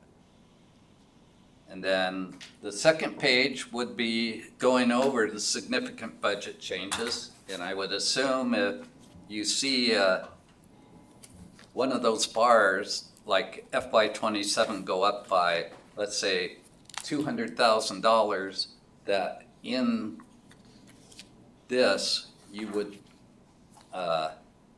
see why there is such a change in their expenditures, if it was salary increases or, for example, we used to have a vacancy factor of 10%, and now we have 0, those type of things. So again, the department will give you the reason why they're having an increase in their expenditures or a reduction.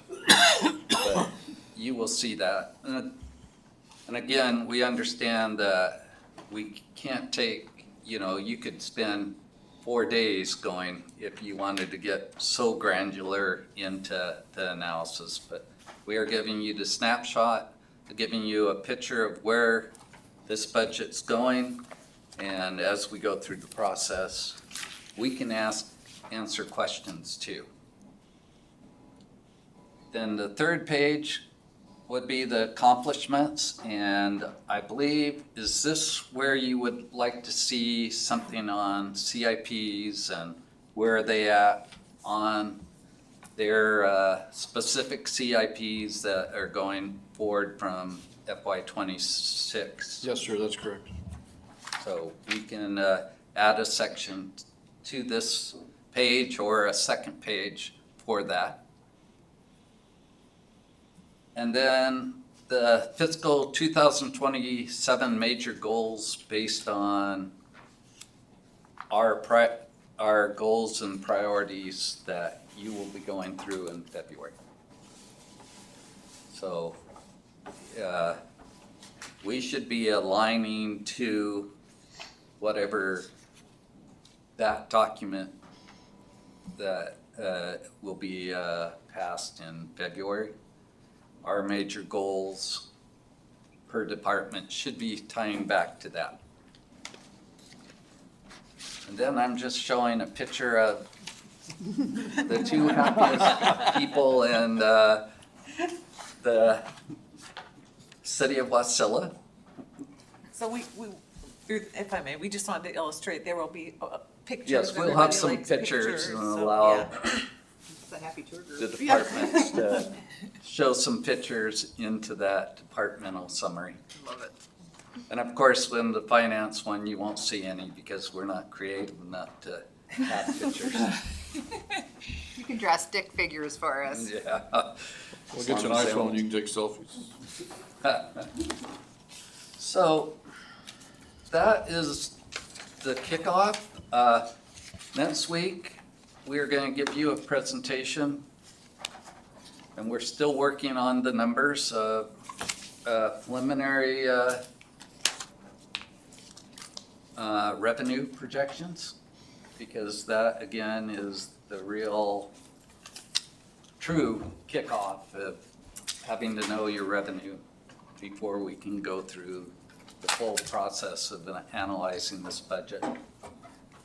And again, if the council wants or needs us to take any of the time during the public meetings that we're having in February to go over any more information, or if you have more comments that or changes that you would like to see in the budget, we're here to listen to those and again move through those and provide council more information, or as we go through our budget, ensure that we are meeting what priorities the council's setting. So we got March to go through that. We have opened Noveline, or are opening Noveline up to the city departments this week or next week, and the departments are going to be working on that. Jackie is already our interim finance director working on the projections for next year.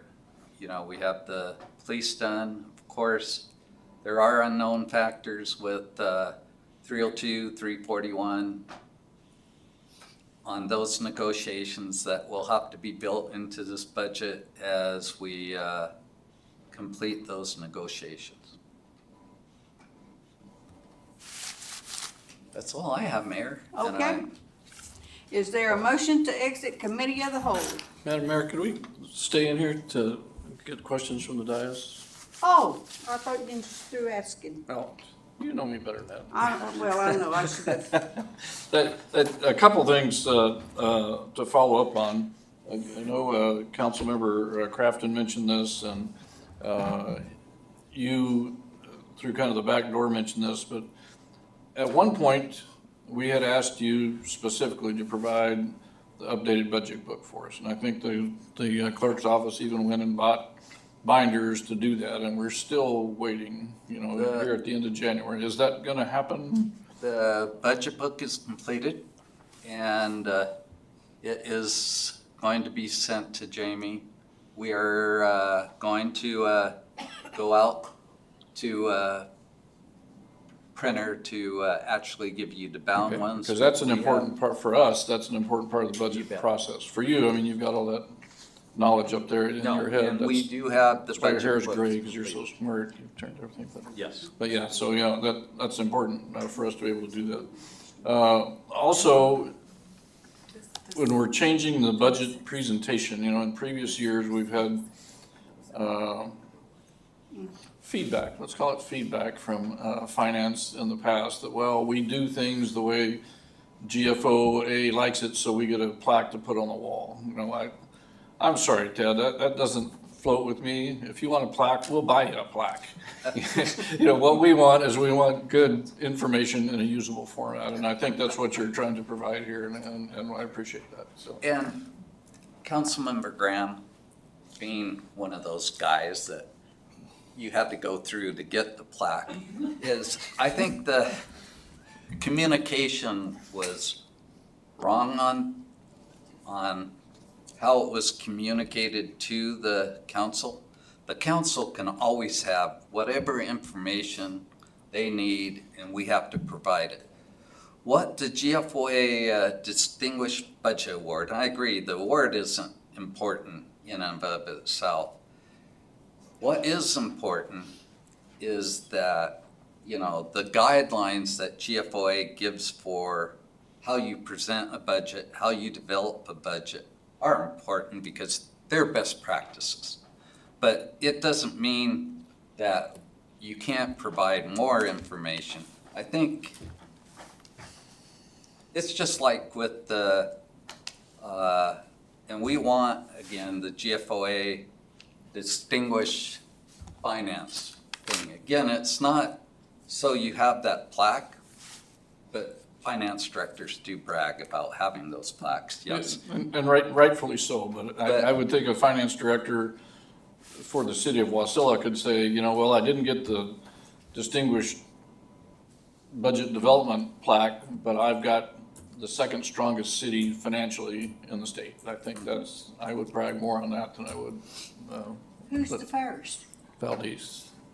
No. Well, that's because of that darn They oil. don't. Well, it is what it is, but anyway, but what I'm saying is I appreciate your coming to us and asking us, as opposed to, as opposed to, in the past, it's been, well, here it is, you look through 16 different sections to find information that ought to be in one, so I really appreciate your spending the time on this.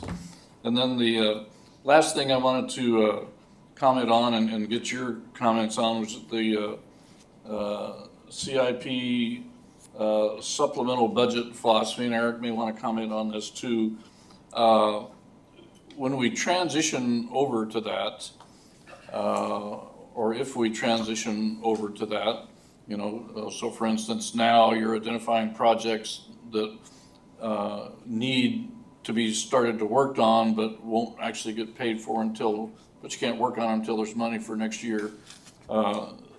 So when we identify that, there's gonna be some overlap there. So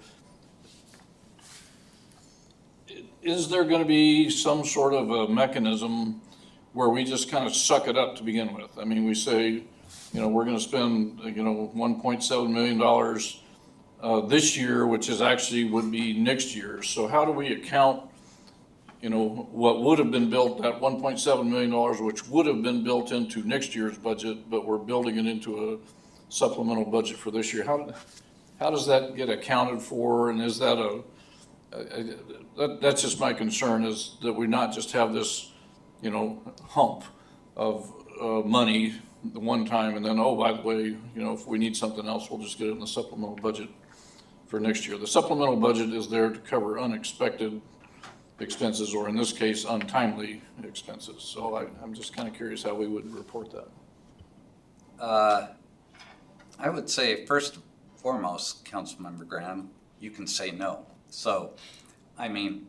I'm not suggesting, No, I like the idea. No, I'm not saying no to that, but if we kept trying to do that, you would see that again, and I apologize, I didn't mean you were saying no to the concept, but no to us trying to go back to the trough and doing that all the time. I think, again, we're trying to reach that one point, and it is sort of a suck it up this year.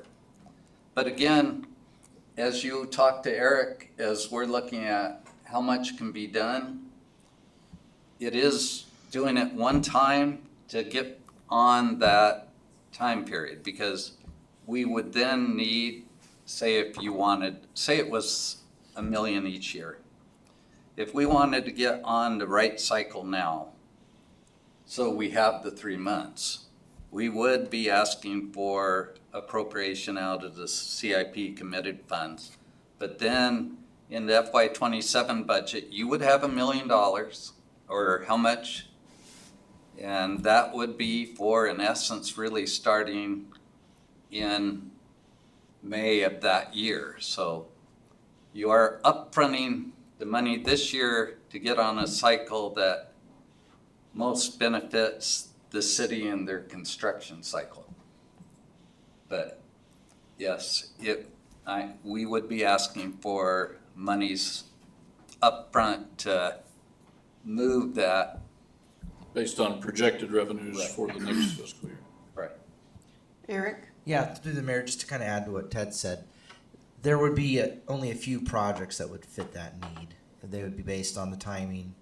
They may be projects that come up over the winter if we, especially like storm event projects, they need to be fixed. And to wait till after July when the money's become available, wastes that whole spring. But the number and style of projects that would fit in the supplemental request are small and limited, and we'd explain to the council through the process why we'd like to get a jump start on it, basically.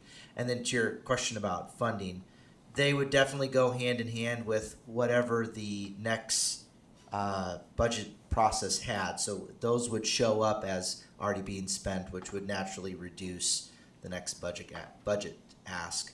We kind of see this with the federal government with their fiscal year ending at the end of September.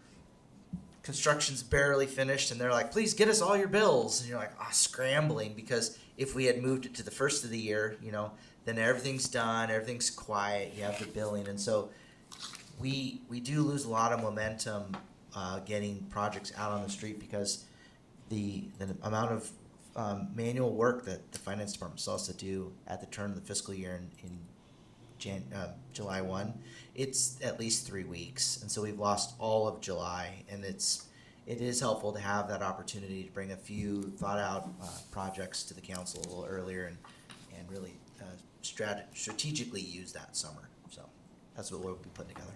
Thank you both. One other question or comment I'd like to make on that, Councilmember Graham, is that as we go through the process and we believe we know how much the council is going to do CIPs for the summer, our goal is going to be in discussion with Public Works especially, that if there's RFPs that we believe that need to start in July 1st, that we can go out with certain ones, not everyone, of course, with subject to appropriation. So we are going to make sure that we are working hand in hand with Public Works, Finances during that period of time too, to ensure we have RFPs out and contracts ready to go on July 1st too. So the whole thing is, as I think Councilmember Johnson said, is really good planning as you're moving forward through the process, so that we're actually spreading the workload, not all starting on July 1st on Public Works and saying, we need all your RFPs now because council has approved this. But we're going to do our best to be able to spread that the workload out and ensure that we're helping Public Works be able to move right when the year starts. Thank you, Ted. Thank you, Madam Mayor. Mr. Crafton? Thank you, Mayor. Just to jump on to what Mr. Graham was saying, we're not really spending anything extra. We're gonna spend this money one way or another. It's just a matter of when we're doing it. We're just saying, hey, we're gonna take some of that extra front loaded to fix it, to make things easier for us in the long run, because paving's an endless thing. Even though once the entire city's paved, by then we all know that there's some neighborhoods that are gonna need to be redone. And so we're basically just gonna be rolling that into repaving projects at that point. So again, I really do like that idea. Mr. Graham also took part of my question about the award we were getting. I was curious because in the past, we were basically told, no, you can't do it this way.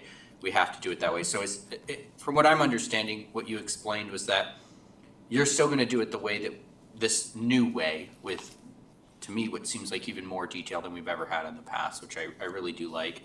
I think we do our budget correctly here and go through everything. I know it sometimes seems tedious, but that's our job here, is to understand the budget.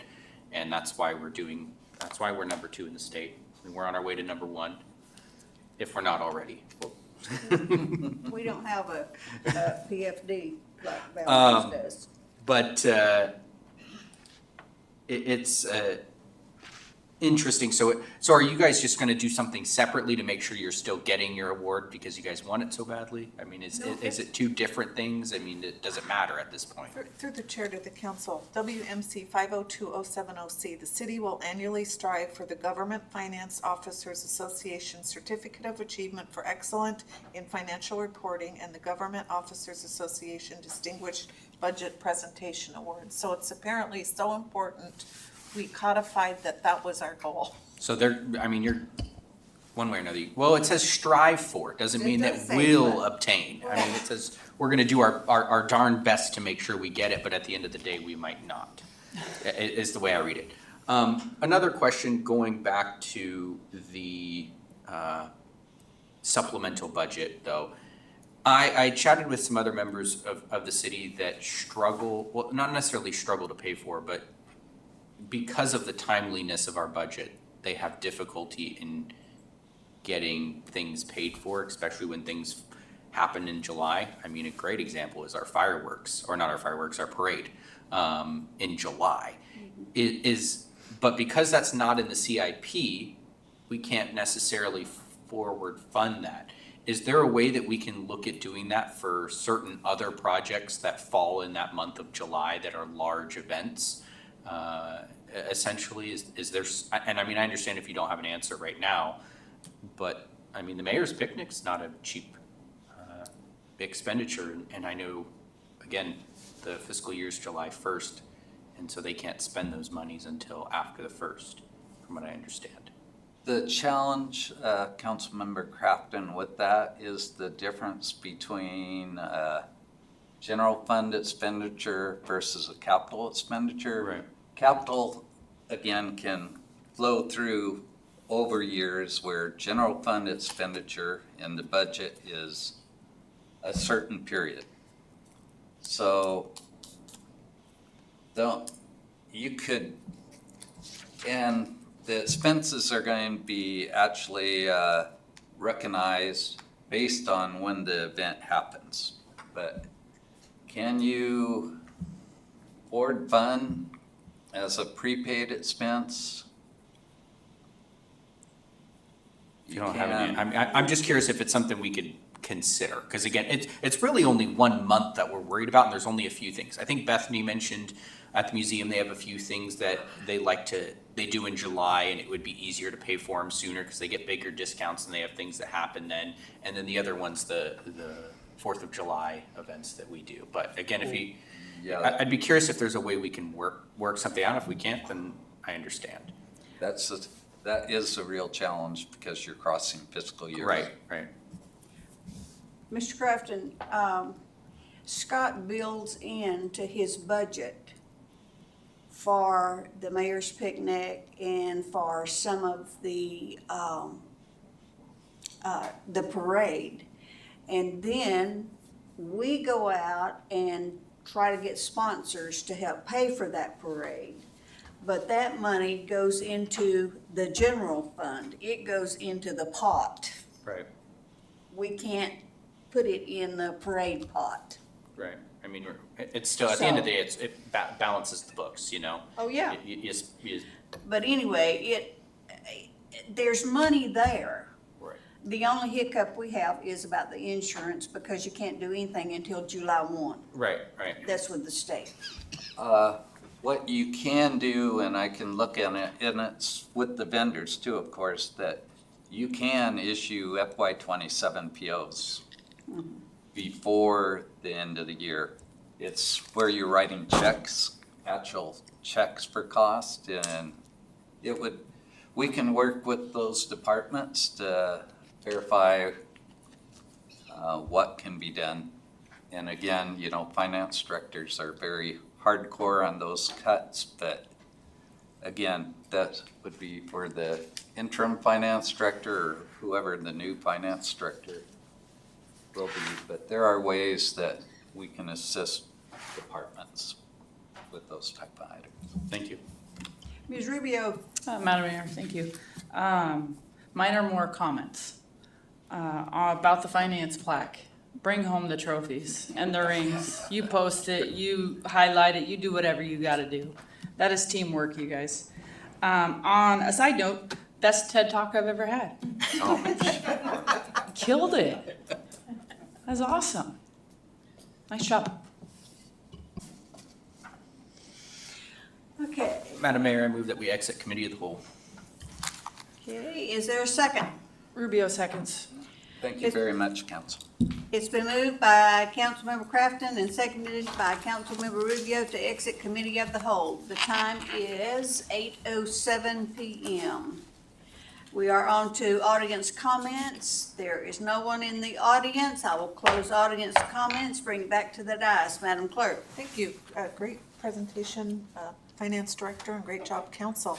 We'll see you here next regular meeting, Monday the 26th, and then special meeting on Wednesday the 28th. And again, no packet for that special meeting. So it'll be just the agendalette. And paper copies of whatever presentation we end up having, and I'll email this presentation out to you in the morning. Okay, Councilmember Graham. Thank you, Madam Mayor, and thank you, Ted. Very comprehensive, and I've been doing this for 10 years, and I learn something every year when you get up and talk, so that's great. I appreciate that. And thanks to the other departments, obviously, for supporting finance and the administration, this desire to be more transparent and to make things make sense to whoever's looking at it, so you don't have to have a PhD in governmental accounting to figure out the budget. So that's a great goal, and I appreciate that. So I'd say thanks to everybody for being here, but thanks to you folks online for watching. So, but thank you, Madam Mayor. Councilmember Cottle. Thank you, Madam Mayor. Just a couple of comments. Thank you, Ted. Your presentation was really, really good. And I have to say that any time that you spent stealing Jamie was time well spent. Absolutely. I really like the idea of there being consistency in reporting between departments. And I'm really encouraged with some of the changes you're doing with the reporting. And as probably only Ted understands, inside I am totally geeking out with some of these changes because budgets are a thing with me. So inside I'm really geeking out on this, and I think it's great. I do have one request of the council, and I guess everybody involved in budgeting. Most of you absolutely do not want to have meetings on Sunday because it's your day of worship. Saturday is my day of worship. I brought this up last year, but I still accommodated the council. I would like to bring it up again, if possible, not to do a Saturday meeting because that is my day of worship. We don't have to beat it up tonight or anything, but I wanted just to bring that up to everybody concerned. And that's all I have. Thank you. Councilmember Johnson. No comment? Thank you. Councilmember Schmidt. Well, I want to say thank you, Ted, because I really didn't know what to expect for tonight, because I haven't been through the budget all the way. I kind of jumped in the middle last year, so I appreciate all the information you provided for us on how it kind of works. I appreciate that. Thank you. Councilmember Crafton. Thank you, Mayor. Ted, the first time I went through the budget, I was so excited because it was the first time. I was like, this is really cool. And then after going through it the first time and last year, I was not excited at all. I feel like last year was rough. I mean, I think I added it up at one point. We were like 36 hours or something, 28 hours. I can't remember what it was in this room at the dais doing meetings specifically on the budget. It was crazy. I will say after going through this, I am weirdly very excited for the budget this year.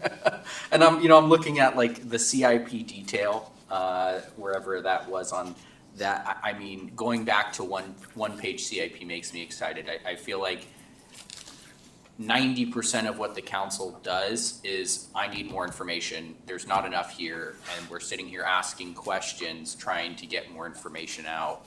And I understand it's a dance with the administration of how much information you want to provide or feel like is needed. So I think you guys are taking and putting your best foot forward and doing a really good job with this. So I am very excited. Very good presentation. You did not talk or add too much or do anything. I think sometimes making sure that we're all on the same page and explaining this does best, because if you don't explain something and then we get to the budget and we go, well, we did want to know that, this was that opportunity that you gave us to just say, hey, let's just make sure we're all on the same page here going forward. So I am weirdly very, very excited, along with Kathy. I'm geeking out a little bit here, and I'll second the Saturday thing. I was going to say it, Kathy, but I just didn't want to hash it out tonight, so I'm with you as well. We'll talk about it at a later date. Otherwise, Chief and Lori, thanks for hanging out with us, and we'll see you guys on Monday. Councilmember Rubio. I did my talk already. I'm good. Okay, thank you all. I think, Ted, it was great, the presentation. Hopefully, we won't be here 45 hours going through this budget this year. So I know finance and all of the departments have worked really hard to try to provide the council with everything that they have requested and what we even thought they haven't asked for, but we'll give them and whatever. So, again, Ted, thank you very much. Thank you to the department heads. You guys are great. And with that, we are adjourned at